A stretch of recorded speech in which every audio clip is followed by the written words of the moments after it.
Hi guys, welcome back to my channel. So today I'm going to talk to you about factors that you need to consider when you're doing your classification. What is going to lead you to choose a particular method over the other. So first, under remote sensing, we have three types of classification. We have the supervised, where you need to create training areas that are going to guide the software in classifying the rest of the image. And in my last video I showed the supervised classification, so if you haven't watched it, please go and watch it. And then we have the unsupervised classification, where you don't need the training areas. So the software just groups these pixels into clusters, and then from those clusters it's going to assign a land cover class based on those clusters.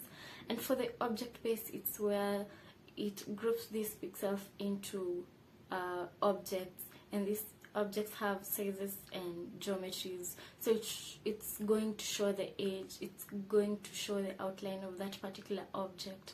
So that's object based image analysis. So the first thing that you need to consider is accuracy.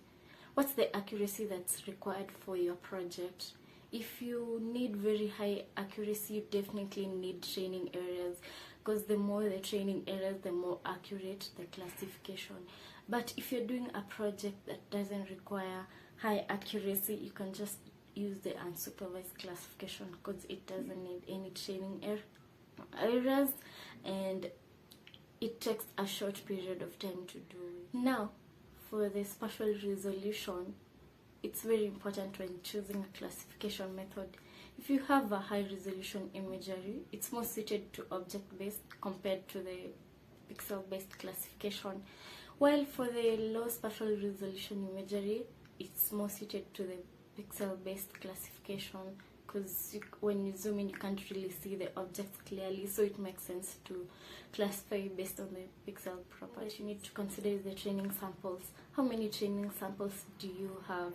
Are they enough to do a classification? If you have many training samples, it's going to guide your classification method. You can be able to achieve higher classification results. And if you don't have your training samples, you're going to need to use the unsupervised classification. And the other thing that matters is, how did you get your training samples? You can get your training samples through fieldwork, which is very accurate, and you can also get them using high resolution, maybe aerial photography or satellite image. So the source, the satellite image that you're using, what was the accuracy? So that's going to tell you how representative these training samples are, and that's going to guide your classification method. The more the training samples, the better. The other thing is time. We know that unsupervised classification takes very less time, because it's just the software doing the classification, you're not involved. But the supervised, on the other hand, you're involved, you're the one creating the training samples, and that might take a long time, especially if your image covers a large area. That's going to take time. And so the time that you have, it's going to guide you. If you need to do something really fast, you're going to have to use the unsupervised. If you need to do something fast and you want something that's easy. But if you need, if you have a lot of time, it means you have the time to create your training areas. And the other thing is that when you're doing supervised, we are human beings, so you can be able to do some errors when you're creating your training areas. So that's the other thing with supervised.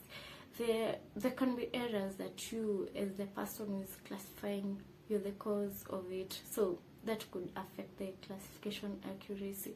So that's something to consider also.